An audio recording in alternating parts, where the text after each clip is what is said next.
Bienvenidos a Zoom F7. En esta ocasión continuamos con nuestro recorrido a través de los acontecimientos cinematográficos en torno a la Gran Guerra. Sin más preámbulos, comencemos con nuestra segunda entrega. En Italia, al término de la Primera Gran Guerra, permanecía en los italianos un descontento por los pocos beneficios obtenidos, a pesar de haber pertenecido al bando de los países ganadores. El surgimiento de comunistas y anarquistas abarató la economía del país, inclusive antes de la crisis. En este contexto negativo, surge un carismático líder, Benito Mussolini, quien se proclamó enemigo del comunismo, pero también del orden parlamentario que había llevado a Italia a la ruina. Su mandato favoreció el desarrollo del cine, fortaleció su industria y educó a sus directores, actores y guionistas en el Centro Sperimentale di Cinematografia en Roma. Mientras la crisis llegaba a su clímax, los países con sistemas económicos comunistas realizaron grandes aportes a la conformación de la industria. Lemfilm y Mosfilm fueron las principales y más antiguas productoras y distribuidoras de cine de la época de la Unión Soviética. La cinta Camino a la Vida fue la primera película sonora del cine soviético y fue distribuida a diferentes países.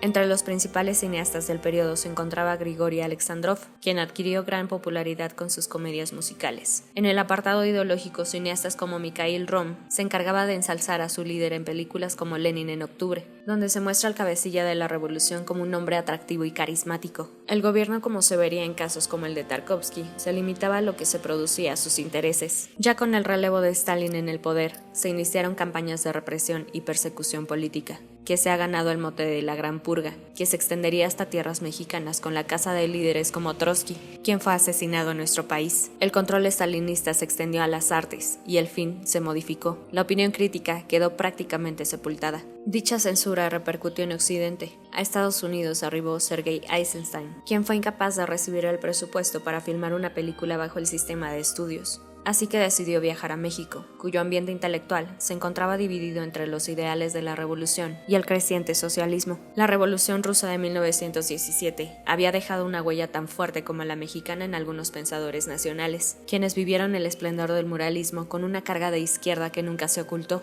Asimismo, la literatura, poesía, música y pintura tuvieron un gran desarrollo en la década de los 30. La importancia de la llegada de Eisenstein a nuestro país es crucial. El cineasta ruso destacó los bellos paisajes, exaltó al indígena y fotografió bellamente las nubes en su ¡Que viva México!, que dejó lamentablemente inconclusa. Mientras este movimiento ruso pictórico se insertaba en la cultura popular mexicana, en Alemania ascendía con rabia el nazismo. La etapa de la pureza comenzó con el Tercer Reich, el cual denominaba que cualquier muestra artística aberrante que fomentara el materialismo, el modernismo o la liberación sexual seguía los preceptos judeo-marxistas, los cuales pretendían destruir los principios y valores arios y serían considerados enemigos del Estado. Fue en esta purga que muchos cineastas del antiguo expresionismo fueron vetados o se vinieron en la necesidad de huir de su país. Fritz Lang o Robert Wiener son ejemplos de la fuga de talento alemana. A pesar de que en esta etapa el cine teutón se concentraba en el antisemitismo y sus obras eran trabajos para difundir los ideales raciales de superioridad,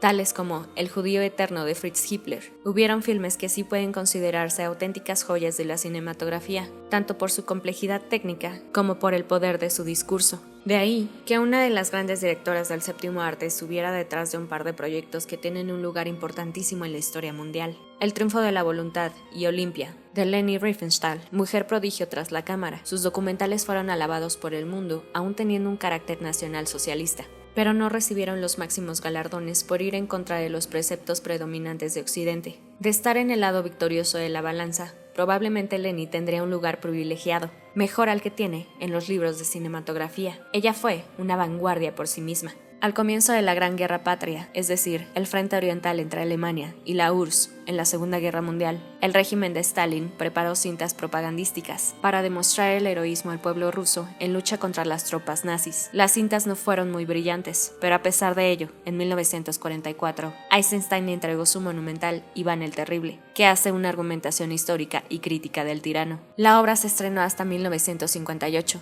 ya que constaba de 3 partes, 2 de ellas censuradas por el Estado. La guerra repercutió en todas las industrias del mundo, ya que cada una buscaba consolidar sus intereses. Algunas prosperaban con la distracción de las masas, y otras se beneficiaban al conquistar nuevos territorios e influir a sus conquistados mediante su cine. La ocupación fue la principal estrategia para crecer y abarcar nuevos mercados. Tal fue el caso de la llamada época de oro en el cine mexicano, que comenzó a finales de los 30 y tuvo un crecimiento sobresaliente no solo en el apartado de producción nacional para mercado interno, sino también en la exportación de diferentes cintas y talento al extranjero. El cine mexicano se vio definitivamente favorecido por la entrada de Estados Unidos en la Segunda Guerra Mundial, donde muchos técnicos y productores del país vecino ayudaron a la producción nacional. Posición estratégica que debieron mantener por la amenaza comunista que crecía a pasos agigantados en Latinoamérica. Controlar la cinematografía mexicana mediante el envío de equipo y técnicos fue una gran movida estratégica por parte de los estadounidenses, que se fueron afianzando hasta tener un control total de la industria cultural de México, misma que definitivamente se mantiene hasta nuestros días. La Gran Guerra llegaría a su fin. Los países de ambos bandos desahogaron sus emociones en movimientos cinematográficos encadenados a las condiciones de cada región, mientras que en Italia filmaban entre escombros. En la URSS, el dictador de acero Stalin sufrió un ataque cerebrovascular que lo llevaría a la muerte en 1953. El ciclo posterior, conocido como el deshielo de Khrushchev, disminuyó la censura política y hubo una cierta democratización de la vida de los ciudadanos soviéticos. La diferencia se manifestó evidentemente en su cine.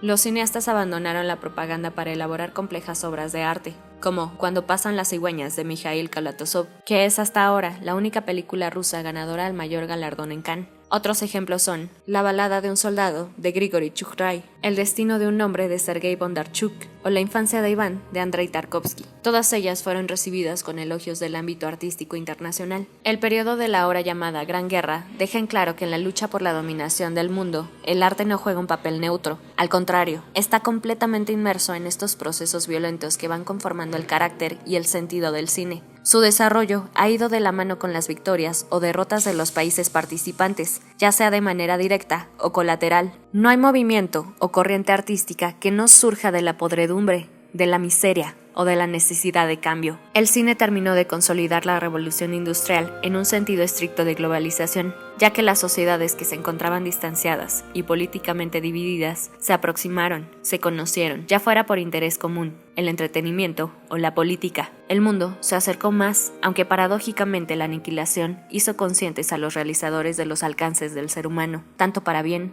como para mal. Cuéntenos en los comentarios, ¿creen que ha habido otro acontecimiento tan significativo para la cinematografía como la guerra? ¿Cuál sería? No olviden suscribirse, compartir, apoyarnos en Patreon para que puedan acceder a contenido exclusivo del canal, activar la campanita para que les llegue una notificación cada vez que subimos un nuevo video, y para más información sobre cine y fotografía, visitar sumf7.net. Hasta la próxima.